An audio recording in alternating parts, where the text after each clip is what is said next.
Can you tell people what you think the big takeaway is from the Luna Terra meltdown?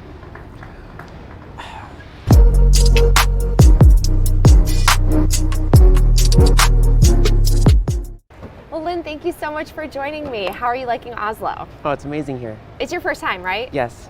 How do you find the conference? This is a little bit different, I feel like, than some of the other ones we've been to, Bitcoin Miami. Doesn't just have Bitcoiners, right? Yeah, but it's mostly human rights, and it just the fact that Bitcoin's here is mostly focusing on a human rights angle, right? So how to help the people that are most most needing of it, right? So a theme I've had is that basically, as useful as Bitcoin is to me in a developed country, it's kind of optional, at least at the current time. Whereas for a lot of people, it actually can change their life in ways that, for me, it's more like an investment or more like, an asset compared to other assets. Whereas for them, it's, having, cryptographic money, Bitcoin, censorship resistant value that they can change peer to peer, that they can move with them, that it's hard to, confiscate, that's hard to block in any way, changes everything.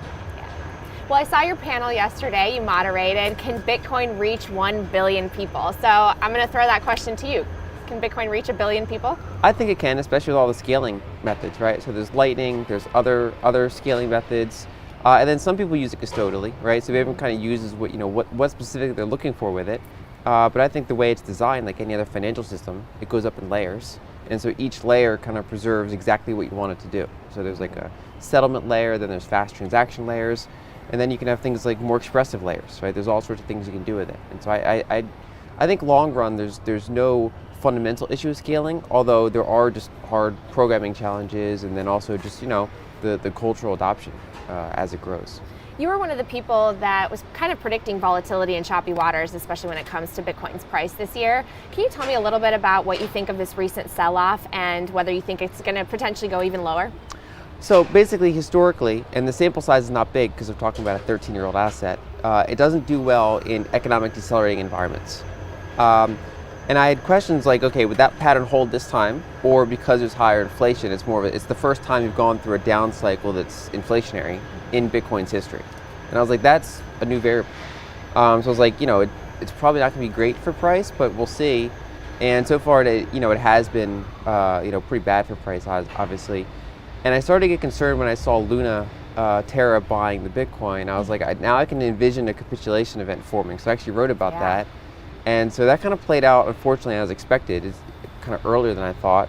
So I don't really have a high conviction if we're going lower or not. It's, it's not like Bitcoin necessarily bottoms as soon as the economic indicators bottom. It's not that correlated, right? So it could bottom ahead of time, it could not. I think we're already in kind of a value range, but that doesn't mean we can't go lower. Can you tell people what you think the big takeaway is from the Luna Terra meltdown?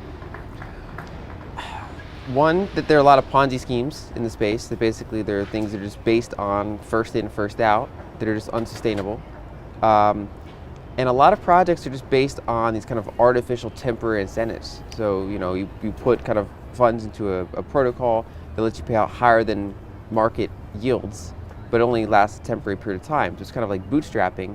And that only works if you have actually a good product. Like if I have some sort of say protein bar and it's new and it's great and I'm trying to sell it, I might do marketing to, have it reach critical mass, but then it has to become profitable and self-sustaining on its own. It has to actually be a good product. Whereas if I'm just trying to sell like air, if I'm trying to sell fraud, after my initial marketing runs out, there's nothing there. And that's what a lot of things look like in the crypto space. And I think people have to be very careful about what they go into, especially outside of Bitcoin.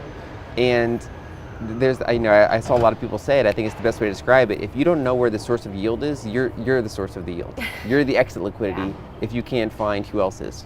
I think this has sparked more conversations surrounding stablecoins, and certainly we might have some regulations sooner as the result of the Luna Terra situation. But can you offer your perspective on stablecoins?